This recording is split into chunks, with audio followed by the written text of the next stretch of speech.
ended up with was a collection of, was it 128 pages? Yes. And we split it into chapters. Some of the chapters deal with different projects, some of them deal with the composition of a cover, some of them with complicated storytelling, some of them with designing characters for animation, some of them are just sketchbook work and the importance of that. But all of it, it's like 128 pages of very, very varied stuff. A lot of it hasn't been seen before, and it's, to make it kind of simple, what we did was once we had all the images that we wanted, and some of them, if we're explaining how things are getting done, some of them are in a specific order, and then basically Nicola recorded me talking about what it was we were looking at, and then it was 3 hours of that. Yeah, and she transcribed it into something much more digestible.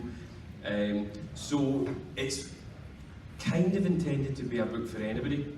It's just a book of varied and interesting images, if you want to see it that way. It's a book that's got a lot of stuff, backup work and prep work that hasn't been seen before, but it can be used as a kind of teaching aid as well. So we try to cover really as many bases as possible, and we think we've done a great job. Yeah, because I think like a lot of the process had been recorded when you were in the process of curating your exhibition, Yeah. and just how much of your sketchbooks is still staying intact, how much of like your work, kind of like rough works, ways that you plan page layouts, like how much of that stuff you just still had. Yeah, well that's because I don't throw anything out. So I had an exhibition in the Kelvin Grove Art Gallery in Glasgow, and the curator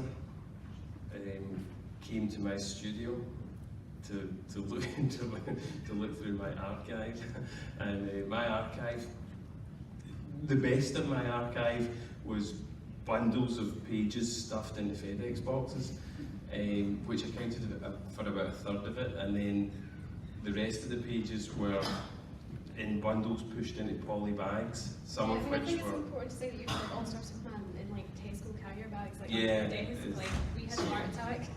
Yeah, so, but all the backup work, every script I've thumbnailed,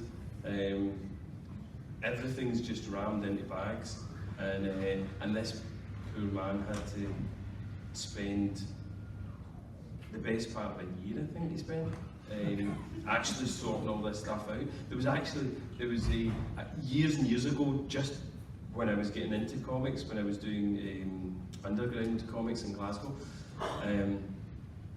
there was a local art suppliers, and they got me to design a polythene bag, and my mum had kept a copy of it folded up in the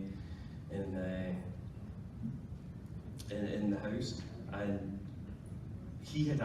the curator had asked about the bag because he wanted it to be included in the exhibition, and so I took the bag from my mum and put it in my pocket and went and met him, and he burst out laughing, and he said, the next time you see this, it'll be like, somebody will be holding it with tongs or whatever. And as it turned out, it was actually, the next time I did see it, somebody was carrying it and they were wearing like white kind of Mickey Mouse gloves, and they passed it to somebody else who was wearing white gloves, and they made a condition report on it and stuff like that. I was actually really embarrassed because they had to do condition reports on every item that was in the exhibition, and there was a menu from a Chinese takeaway that I had been practicing head sketches of Superman before I started doing the Superman book, just to kind of get used to drawing them, and of course that in with the scripts was in a poly bag, and but yeah, so there was thousands of items that they treated as all these they were ancient artifacts or something. And we had a lot of those daftly moments in the book because they were just things that people hadn't necessarily seen. If they hadn't been to the studio, if they hadn't spent a year rummaging under your desk. Yeah. They were just kind of bits of process and bits of art that otherwise never would have been seen.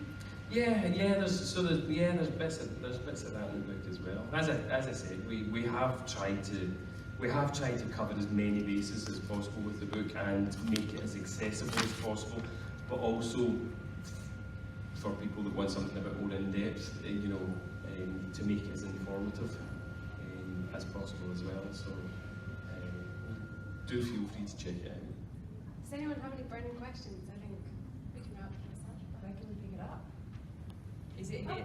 Is it? Yeah, so BHP's got a booth we're like just at the edge of Comics Village. There's one burning question before we go to the top. Hello. Do you have copies we can buy here at wholesale to get Frankenstein to sell in our stores, please?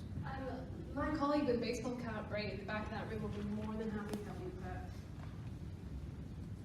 Thank you so much for your attention. Let's get drunk. Thank you very much. Thank you.